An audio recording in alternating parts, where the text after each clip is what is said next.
नमस्कार सम्मानित दर्शकबृंद बर्तमाने पीएम किसान प्रकल्पे जो सैचुरेशन कैम्प होच्छे सेई कैम्पे आपनारा नतून पीएम किसानेर आवेदन करते पारबेन बा पीएम किसानेर जाबतीय समस्यार समाधान कराते पारबेन।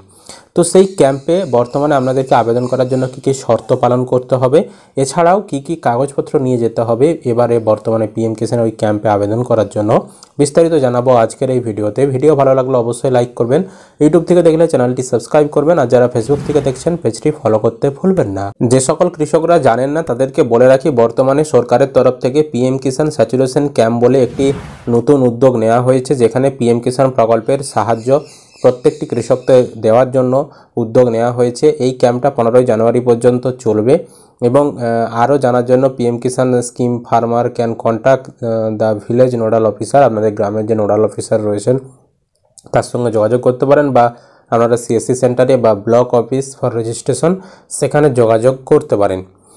তো এই যে ক্যাম্প এটা কিন্তু 1 ডিসেম্বর থেকে 15 জানুয়ারি পর্যন্ত হওয়ার কথা রয়েছে এবং বর্তমানে হচ্ছে এবং আমাদেরকে বলছে যে visit nearest CSC centre or contact PM Kisan district nodal office to register with the scheme. এই প্রকল্পে যোগদান করার জন্য আপনারা ওখানে যোগাযোগ করতে পারেন, ওই ক্যাম্পে আপনারা অংশগ্রহণ করতে পারেন। এবার এই যে ক্যাম্প হচ্ছে এই ক্যাম্পে আপনারা নতুন আবেদন করার জন্য কি কি শর্ত আমাদেরকে পালন করতে হবে সেগুলো দেখুন, তারপর আপনাদেরকে বলে দেব কি কি কাগজপত্র বর্তমানে লাগছে। তো আপনাদেরকে অবশ্যই কোনোরূপ প্রাতিষ্ঠানিক জমির মালিক হওয়া চলবে না, মানে জমিটা কৃষি জমি হতে হবে। কৃষি জমির বাইরে অন্যান্য কোনো জমির মালিক হলে সেই জমি দিয়ে পিএম কিষাণ পাবেন না, অবশ্যই কৃষি জমি দিয়েই আবেদন করতে হবে। কোনোরূপ সাংবিধানিক পদের অধিকারী নয় বা আগে ছিলেন না এরকম কৃষক হতে হবে। বর্তমান বা প্রাক্তন মন্ত্রী, প্রতিমন্ত্রী, প্রাক্তন বা বর্তমান লোকসভা, রাজ্যসভা, রাজ্য বিধানসভা, বিধান পরিষদের সদস্য, পৌর নিগমের প্রাক্তন বা বর্তমান মেয়র, জেলা পরিষদের প্রাক্তন বা বর্তমান সভাধিপতি নয়। অর্থাৎ এই পদগুলোনে আপনাকে আগেও থাকা চলবে না বা বর্তমানেও থাকা চলবে না এরকম কৃষক হতে হবে। এছাড়াও কেন্দ্রীয় বা রাজ্য সরকার অধীনস্থ মন্ত্রণালয়, দপ্তর, বিভাগ, শাখা কার্যালয়, কেন্দ্রীয় বা রাজ্য সরকার অধীনস্থ উদ্যোগ বা সংযুক্ত দপ্তর, স্বশাসিত সংস্থার ঠিকা বা নিয়মিত কর্মচারী বা আধিকারিক হওয়া চলবে না, তবে চতুর্থ শ্রেণীর কর্মচারী হলে আবেদন করা যাবে। এছাড়াও 10,000 টাকার বেশি পেনশন পাই এরকম কৃষক হলে চলবে না, বা চতুর্থ শ্রেণীর কর্মচারী যদি আপনি হয়ে থাকেন সেক্ষেত্রে আপনি আবেদন করতে পারবেন। এছাড়াও গত বছরে আয়কর দিতে হয়নি, মানে ইনকাম ট্যাক্স আপনাকে দিতে হয়নি। যদি আপনি ইনকাম ট্যাক্স দেন কোনো কৃষক তিনি কিন্তু পিএম কিষাণ পাবেন না। তারপর ডাক্তার, ইঞ্জিনিয়ার, আইনজীবী, চার্টার্ড অ্যাকাউন্টেন্ট অথবা আর্কিটেক্ট হিসাবে কোনো পেশাগত সংস্থার সঙ্গে নথিভুক্ত বা পেশাগতভাবে যুক্ত হওয়া চলবে না কৃষককে। এই প্রকল্পের অধীনে নথিভুক্ত হয়নি অন্য কোনো ব্লকে সেটা আপনাকে ডিক্লারেশন দিতে হবে, মানে সেটা হওয়া চলবে না, একটা ব্লকেই আপনি আবেদন করতে পারবেন। অন্য কোনো ব্লকে এই প্রকল্পে নথিভুক্তকরণের জন্য আবেদন যদি করে থাকে তাহলে কিন্তু যে কোনো একটা ব্লকের আবেদন আপনার স্যাংশন হবে, একের বেশি অধিক ব্লকে আবেদন করলে কিন্তু হবে না। তো এই সকল নিয়মগুলি আপনার যাচাই করা হবে। এরই সাথে সাথে সবথেকে বড় যে নিয়ম সেটাও আমি আপনাদেরকে বলছি জমির রেকর্ড নিয়ে। কি কি কাগজ আপনাদেরকে জমা দিতে হবে না, অবশ্যই স্বঘোষণাপত্র, যেটা প্রথমে দেখালাম ওটা হচ্ছে একটা স্বঘোষণাপত্র। তো সেই স্বঘোষণাপত্র আপনাদেরকে জমা দিতে হবে এবং আধার কার্ডের জেরক্স জমা দিতে হবে স্বামী এবং স্ত্রী উভয়েরই। ভোটার কার্ডের জেরক্স জমা দিতে হবে স্বামী এবং স্ত্রী উভয়েরই। রেশন কার্ডের জেরক্স জমা দিতে হবে এবং ব্যাংক পাসবইয়ের জেরক্স আপনাদেরকে জমা দিতে হবে। এবং জমির যে রেকর্ডের ব্যাপারটা, যেটা সবথেকে গুরুত্বপূর্ণ নিয়ম, সেটা 6 নম্বরে বলা রয়েছে 1-2-2019-এর আগের জমির রেকর্ড অর্থাৎ ROR কপি।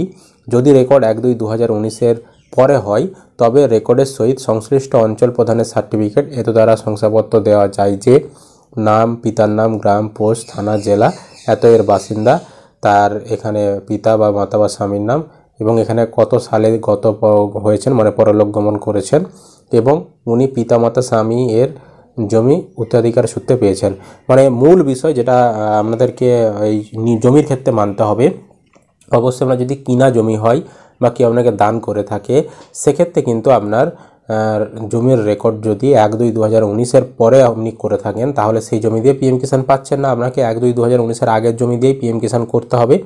তবে আপনি 1-2-2019-এর পরের জমির রেকর্ড দিয়েও আবেদন করতে পারবেন। ধরুন আপনি 23 সালে 22 সালে জমির রেকর্ড করেছেন, তবে সেক্ষেত্রে এখানে শর্তাবলী হিসেবে বলে দেওয়া হয়েছে পঞ্চায়েত প্রধানের কাছ থেকে ওয়ারিশান সার্টিফিকেট আপনাকে আনতে হবে এবং যিনি মারা গেছেন তার ডেথ সার্টিফিকেট। ধরুন উদাহরণস্বরূপ আপনার বাবা মারা গেছে, বাবা মারা যাওয়ার পর তার ছেলে বা মেয়েরা তো জমি অটোমেটিক পেয়ে যায়, তো আপনার বাবা মারা যাওয়ার পর আপনি ছেলে বা মেয়ে হিসাবে সেই জমিটা পেয়েছেন এবং সেই জমির রেকর্ড আপনি এখন আপনার নামে করে নিয়েছেন, 2022 সালে হোক বা 23 সালে হোক বা 20-21 যে কোনো সালেই হোক। এবার সেই জমির রেকর্ড দিয়েও আপনি পিএম কিষাণ পাবেন। সেক্ষেত্রে আপনাকে যা কাগজপত্র বললাম ওগুলো তো লাগছেই, তারই সাথে সাথে আপনাকে পঞ্চায়েত প্রধান যে ওয়ারিশন সার্টিফিকেটটা দিয়েছে সেই ওয়ারিশন সার্টিফিকেটের জেরক্স জমা দিতে হবে এবং আমরা যে ডেথ সার্টিফিকেট, আপনার বাবা মারা গেছে সেই ডেথ সার্টিফিকেটের জেরক্স জমা দিতে হবে। তাহলেই কিন্তু আপনি নিয়ম অনুযায়ী, সরকারি নিয়ম অনুযায়ী পিএম কিষাণে অন্তর্ভুক্ত হতে পারবেন। এরই সাথে সাথে পিএম কিষাণের যে স্ট্যাটাস কপি সেটা দিতে বলছে। এটা অনেক এডিও অফিস নেয়, অনেক এডিও অফিস জমা নেয় না। 7 নম্বরটা না দিলেও হবে, কোনো অসুবিধা নেই। তো বর্তমানে পিএম কিষাণ আবেদন করার জন্য এই কাগজপত্রগুলি লাগবে এবং যে নিয়মগুলি বললাম এই নিয়মগুলি পালন করতে হবে, তবেই কিন্তু আপনারা পিএম কিষাণের টাকা পাবেন, নইলে কিন্তু পাবেন না। তবে এই নিয়মগুলো 2024 সালে পরিবর্তন হবে। 2024 সালে যখন নতুন নিয়ম চালু হবে সেই নিয়ম আমরা চ্যানেলে ভিডিও দেব। অবশ্যই চ্যানেলটিকে আপনারা সাবস্ক্রাইব করে রাখবেন, আর যারা ফেসবুক থেকে দেখছেন পেজটি ফলো করতে ভুলবেন না।